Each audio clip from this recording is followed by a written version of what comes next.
Why my body is for sale. Socrates and I bathing together in vanity and philosophy.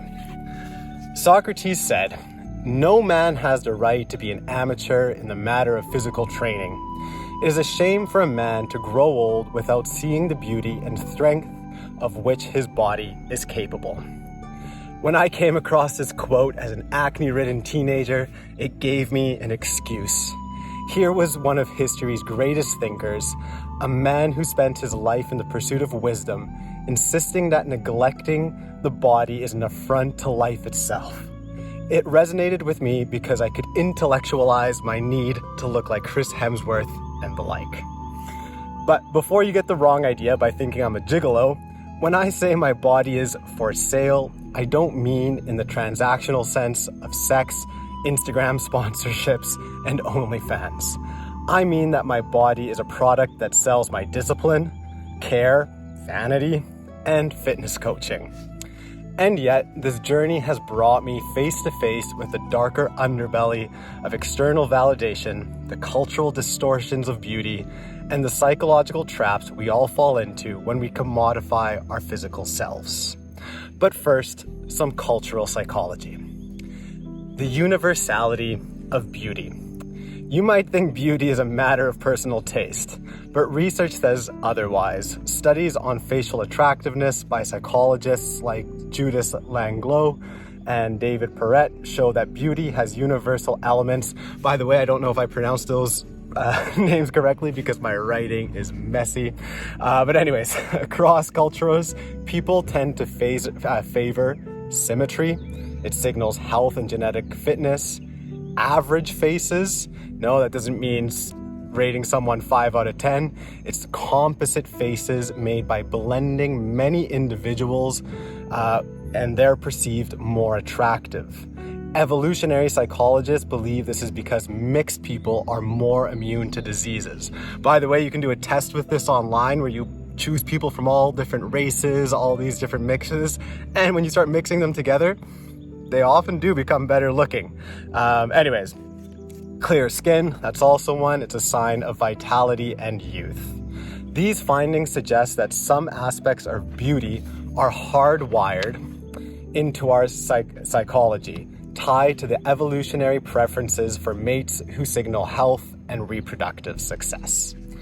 But cultural psychology reminds us that while the foundation of beauty might be universal, the adornments vary. In East Asia, for instance, pale skin is highly prized, reflecting a history where light skin denoted wealth and freedom from manual labor. And here I am trying to get tanned and risking skin cancer. Meanwhile, many African cultures celebrate fuller bodies as symbols of fertility and prosperity. Beauty is both natural and nature and nurture, universal and deeply contextual. The beauty of cultural differences. Cultural psychology shows that different societies not only celebrate ideals of beauty, but also embed them with meaning. In Japan, for instance, the concept of wabi-sabi embraces imperfection and transience. A body doesn't need to be flawless. It needs to carry the marks of a life well lived. In contrast, Western ideals often prize youth and perfection, ideals that can leave little room for aging gracefully. What's striking is how cultural narratives shape our relationships with our bodies. Where one society might encourage cosmetic surgery as self-care, another might celebrate the wrinkles that come with wisdom. These cultural differences remind us that beauty is not just in the eye of the beholder, it's in our cultural stories. The story I tell myself. I'm not just lifting weights and putting them down again, I'm sculpting, bro. Just like a sculptor, the practice requires patience and discipline. But instead of a chisel, I use too many scoops of creatine. My body isn't merely a fleshy vessel to carry me through life, it reflects the effort of my discipline. And dark need for external validation and people-pleasing. This mirrors my approach to writing and teaching. Writing well is enduring frustrations and carving out something meaningful from the chaos. To teach is to refine a lesson until it connects with someone's mind. Both pursuits demand the same kind of persistence as physical training, showing up even when you don't want to. And like any craft, the finished product invites a public gaze.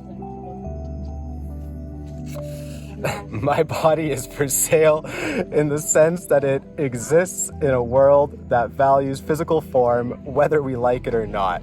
It's a reminder of Socrates' wisdom. The body, like the mind, is a canvas for human potential. Yet there's the narcissistic trap.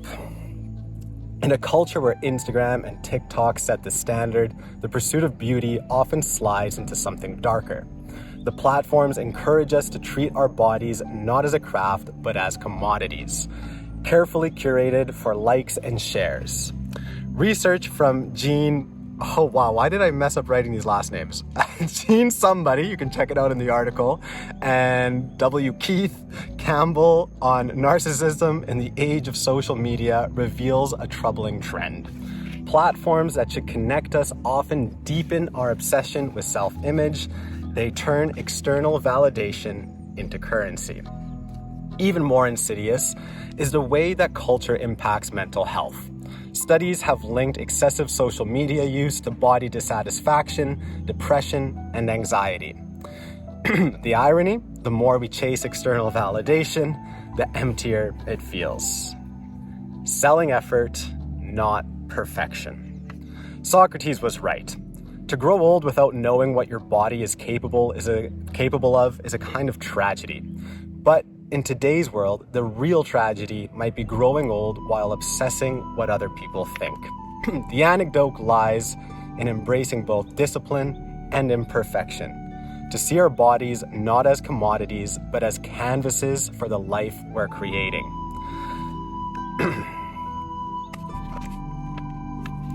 So yes, my body is for sale, but not for, wait, what did I write here?